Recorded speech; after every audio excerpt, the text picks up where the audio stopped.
सांगली शहर आज पुन्हा एकदा अल्पवयीन मुलीवरील बलात्काराच्या घटनेनं हादरलंय। एका 14 वर्षीय अल्पवयीन मुलीवर संजय माने या 35 वर्षीय संशयितानं बलात्कार केल्याची घटना उघडकीस आली आहे। या प्रकरणी संजयनगर पोलिसांनी तातडीनं पावले उचलत आरोपी संजय माने यास आटपाडी येथून ताब्यात घेतलाय। घटनेनंतर आरोपीला फाशी देण्याची मागणी करत पोलीस स्टेशन समोर घोषणाबाजी केली आहे। काँग्रेस नेत्या जयश्री पाटील, भाजप नेते शिवाजी डोंगरे यांनी पोलीस अधिकाऱ्यांची भेट घेत आरोपांवर तातडीनं कारवाईची मागणी केली आहे। दरम्यान या घटनेनंतर तातडीनं संजयनगर पोलिसांनी आरोपी संजय माने यास गुन्हा दाखल होताच 2 तासात ताब्यात घेतलाय। संशयित आरोपी संजय माने 2011 साली प्रिया हॉटेल समोर झालेल्या खुनाच्या गुन्ह्यातील आरोपी असून त्याला 14 वर्षाची शिक्षा लागली आहे। तो सध्या पॅरोल रजेवर आला होता। मागील महिन्यात त्या पीडित मुलीस तू मला आवडतेस असं म्हणून विनयभंग केला होता। त्याबाबत पीडित मुलीनं कुठेही वाच्यता केली नाही। काल 23 ऑगस्ट रोजी रात्री 9:30च्या सुमारास त्यानं पीडित मुलीला बोलावून तिला जबरदस्तीनं आपल्या घरात नेऊन तिच्यावर लैंगिक अत्याचार केले। तसेच याबाबत कुठं वाच्यता करू नये म्हणून धमकी दिली। आज सकाळी हा प्रकार उघडकीस आल्यानंतर पीडित मुलीच्या आईनं पोलिसात तक्रार दिली आहे। तक्रार दिल्यानंतर 3 पथकाच्या माध्यमातून अवघ्या 1.5 तासात आरोपी संजय माने यास आटपाडी येथून ताब्यात घेतलाय।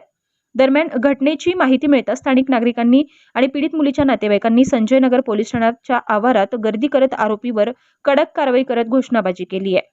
तेज वार्ता न्यूज नेटवर्क सांगली।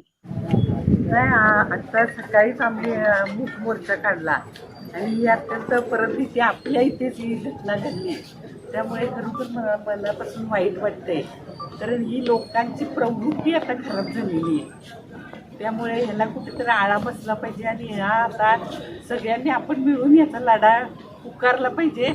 आणि त्या जो आहे ज्यांनी बलात्कार केला आहे तर त्याला खरं म्हणजे फाशीची शिक्षा लवकरात लवकर व्हायला पाहिजे, तरच हे म्हणजे सगळ्यांचे देखतच व्हायला पाहिजे मला वाटतं। त्याशिवाय याला आळा बसणार नाही।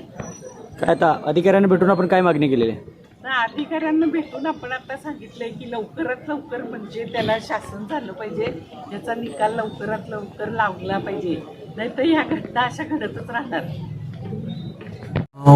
काल रात्री 23/8/2024 रोजी संजयनगर पोलीस हद्दीमधील चिंतननगर झोपडपट्टी येथे एक 15 वर्षाची बालिका हिचेवर लैंगिक अत्याचार झाला अशी तक्रार घेऊन सकाळी ती 11:15 दरम्यान पोलीस स्टेशनला आली। तिने सांगितले की त्याच्यावर लैंगिक अत्याचार केल्याने जो लैंगिक अत्याचार करणारा इसम आहे तो संजय माने म्हणून आहे, त्यांच्याच एरियामध्ये राहणारा। त्याने काल रात्री तिचं तोंड दाबून तिला त्या आरोपीच्या घरी नेऊन लैंगिक अत्याचार केला अशी सकाळी बालिका तिची आई ही पोलीस स्टेशनला 11:15 दरम्यान आल्यानंतर आम्ही तत्काळ महिला अधिकाऱ्या विश्रामबाग पोलीस स्टेशन येथून महिला अधिकारी बोलावून त्याची रीतसर तक्रार नोंदवण्यास सुरुवात केली। त्यानंतर आरोपीचे नाव प्राप्त झाल्यानंतर आरोपीला तात्काळ ताब्यात घेण्यासाठी 2 टीमा करून पूर्ण हद्दीमध्ये आणि बाहेर पाठवल्या। या दरम्यान जो संशयित आरोपी आहे त्याची माहिती घेतली असता संशयित आरोपी त्याचे नाव संजय प्रकाश माने असून त्याच्यावर 2011 साली विश्रामबाग पोलीस स्टेशनमध्ये मर्डरचा गुन्हा नोंद होता।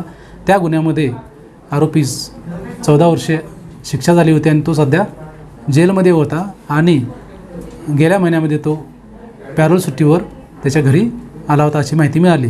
या दरम्यान घटना आम्हाला समजल्यानंतर 1.5 तासामध्ये आरोपीला आमच्या टीमने ताब्यात घेतलेले आहे। त्यानंतर सदर बालिकेची रीतसर तक्रार घेऊन सदर आरोपीवर भादवी नवीन BNS कलम 65(1) तसेच पोक्सो कलम 4 व 6 प्रमाणे गुन्हा नोंद करण्यात आला आहे आणि सदर गुन्ह्याचा तपास आम्ही स्वतः करीत आहोत। बालिकेला पुढील वैद्यकीय तपासणीसाठी सांगली सिव्हिल येथे आम्ही पाठवलेलं आहे।